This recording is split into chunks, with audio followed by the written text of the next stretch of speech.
esta distância. Tem de ser agora, como compreendo, temos também de ser exemplares. Cá está uma boa área de trabalho futura, não é? O que fazer com os artistas, em caso de necessidade, eles que não estão unificados do modo que, como seria desejável, não é?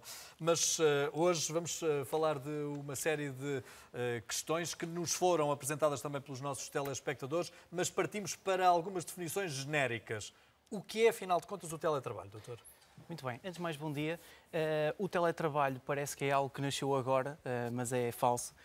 Já existe no nosso ordenamento jurídico laboral, pelo menos desde 2003, no Código de Trabalho, e o nosso artigo 165, o que nos diz é que é aquela prestação laboral realizada com subordinação jurídica, mas que é feita habitualmente fora da empresa, através do recurso às TIC, ou seja, às tecnologias de informação e de comunicação. Na gíria, é aquele trabalho realizado através de casa, com o computador, agora com muitas reuniões através do Skype, por exemplo, que é isso que tem sucedido ao longo dos últimos tempos. E o trabalhador oferece o mesmo salário? A resposta, de facto, é afirmativa. O salário é exatamente o mesmo, agora discutível, e de facto até o meu entendimento é que relativamente, por exemplo, ao subsídio de alimentação, salvo disposição contrária no contrato individual de trabalho ou em instrumento de regulamentação coletiva, aí então não seria pago então o valor do subsídio de alimentação. Como é que se deve atuar no teletrabalho? Eu vou para o meu escritório e no meu escritório eu entro a uma determinada hora e saio a outra. Como é que faço com o teletrabalho? Muito bem. O horário deve ser cumprido, obviamente na íntegra, como se estivéssemos, por exemplo, no escritório. É que não temos os nossos filhos ali de volta de nós, quer isto, quer aquilo. Exatamente, exatamente. E de facto tem trazido muita discussão e muitos problemas relativamente a essa matéria.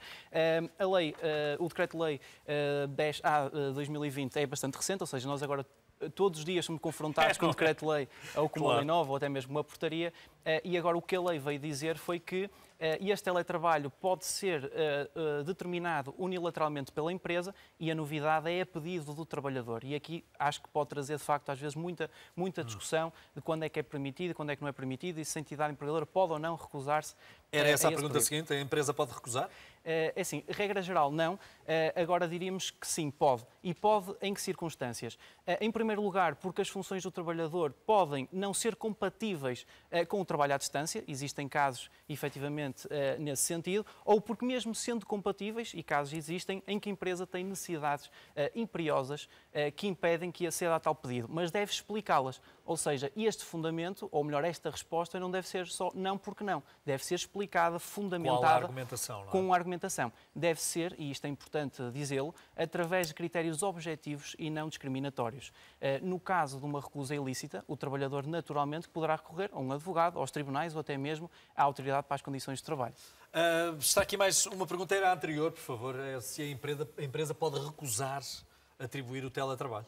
Era exatamente essa a resposta. Era, no fundo, se existir uma necessidade imperiosa da entidade empregadora que obriga... algumas profissões que não admitem ou o exatamente essas que são incompatíveis com essa natureza. E, nesses casos, entendemos que sim, pode recusar, desde que seja fundamentado por escrito, através de critérios objetivos e não discriminatórios.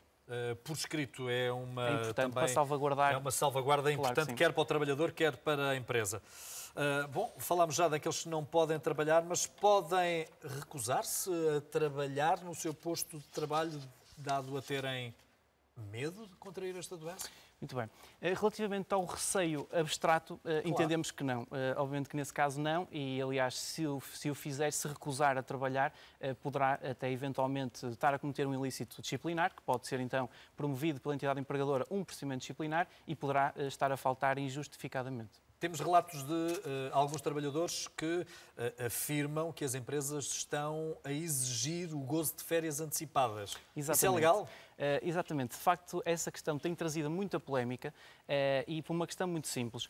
Porque o nosso artigo 241 do Código de Trabalho o que nos diz é que o regime legal de férias deve ser preferencialmente marcado por acordo e o que acontece é que, quando não existe este acordo, a entidade empregadora pode, de forma unilateral, impor essas férias, mas num período que vai desde o dia 1 de maio a 31 de outubro. E como nós sabemos, e é público e notório, não estamos nesse período. E por isso, O problema e a dúvida surge noutra norma, digo eu, que é o artigo 243 do Código de Trabalho, que diz o quê?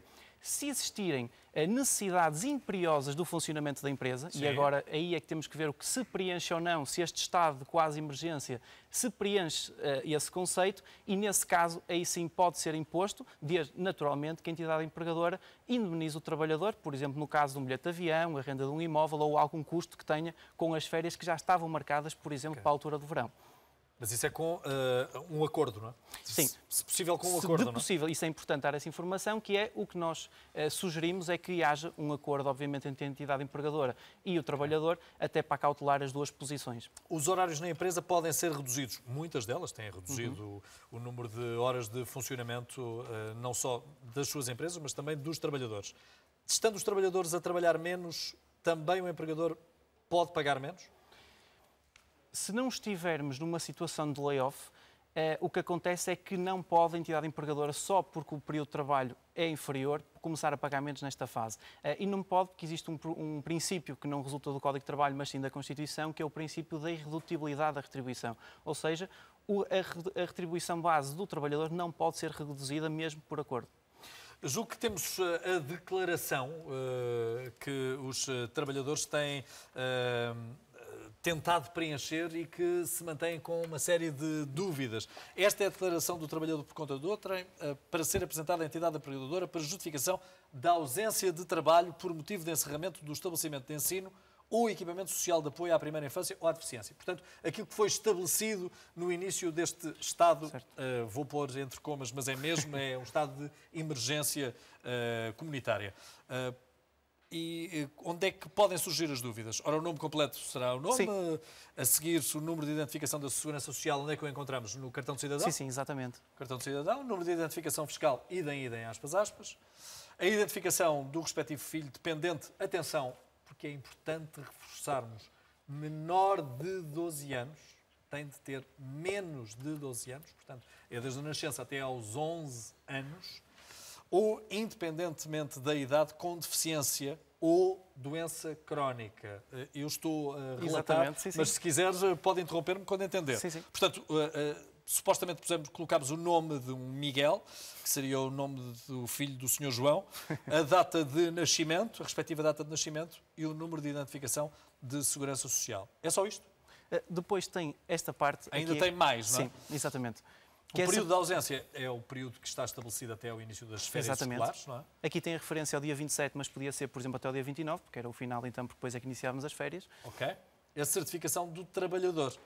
Declaro que o outro progenitor, tantos do tal, neste caso seria uma Maria dos Santos Silva, também com o número de identificação da Segurança Social, está no cartão do cidadão, reforçamos, está no cartão do cidadão este número de identificação da Segurança Social. Depois o famoso NIF, número de identificação fiscal, também encontra no seu cartão de cidadão e preenche depois com a assinatura do trabalhador. A questão que toda a gente está agora a acrescentar ao preenchimento deste formulário é se estamos em regime de exceção, o que é que vai acontecer nas férias da Páscoa? Pois, exatamente. Nesse momento, atendendo que este Estado e o que está legislado está até uma determinada data, vamos ter que aguardar para ver se até essa data existe mais alguma coisa. Está a legislar permanentemente. Exatamente, permanentemente e até com declarações de retificação. Ainda hoje de manhã já recebemos uma retificação, pelo menos, e vão continuar a surgir paulatinamente. Vou aqui a algumas questões dos trabalhadores. Encontro-me de licença parental a cuidar do meu filho recém-nascido. Temos outro filho de 4 anos que agora vem para casa. O meu marido pode também vir para cuidar do nosso filho ou é obrigado a ir trabalhar? Portanto, há alguém que está a gozar licença parental, já tem um filho, nasceu-lhe outro. O marido pode vir para casa? Esta questão deve ser aferida junto da Segurança Social, por uma questão muito simples, porque, como vimos há pouco no formulário, na declaração que o trabalhador deve entregar à sua entidade empregadora, pede-se que o trabalhador declare duas coisas. Um, que está impossibilitado de prestar assistência ao dependente identificado e dois, que não requereu nem recebe o apoio financeiro. Ou seja, o legislador não explicou, não definiu, não esclareceu em concreto o que deve entender-se por estar o outro progenitor impossibilitado de prestar assistência. Bom, e por não isso está. Não está. E a questão é, neste caso, se não está, e a interpretação que pode ser feita, e acho que aqui temos que recorrer, se calhar, a um caso análogo, ou pelo menos parecido, que é a situação, por exemplo, do teletrabalho. E o que é que nós pensamos? Se efetivamente os casos em que está em teletrabalho não permite esse apoio, entendemos que neste caso, por identidade de razões, que não terá fundamento legal para requerer o apoio e ficar em casa. Eu tenho a impressão que o legislador tem que pensar um bocadinho, porque um recém-nascido tem que ter cuidados que as outras crianças já com mais idade já não dispõem, e estar a tomar conta de um recém-nascido e a tomar conta de uma outra criança, claro que sim, tenha ela até aos 11 anos, não é propriamente uma tarefa que se deseje a ninguém. É muito árdua a resolução de problemas que uma e outra criança podem trazer. Obviamente. Isto quando são só duas. Podem existir casos onde existam mais ainda, claro, não é? Claro. Bom, vamos a mais uma questão. Estou fechada em casa desde sexta-feira. Isto são questões que nos surgiram. Estou fechada em casa desde sexta-feira, pois tenho todos os sintomas que têm referenciado sobre o coronavírus. As indicações foram dadas. Ontem consegui ligar para o SNS 24, mas a chamada caiu e até agora ainda não me atenderam. Estou em casa porque trabalho em contacto com o público, mas sem justificativo para a entidade patronal. O que é que devo fazer? É uma questão muito complicada. A atribuição do subsídio depende sempre da emissão pela Autoridade de Saúde, do Delegado de Saúde, de uma declaração que atesta a necessidade de isolamento profilático do trabalhador e por isso não basta a mera verificação de sintomas. Neste caso foi tentado o contacto com a Saúde 24 e em primeiro lugar o que eu sugiro é que para continuar a insistir e, obviamente, enviar também um e-mail ou até também tentar contactar o seu médico de família, um profissional do foro, que poderá, pelo menos, ajudar nesta situação.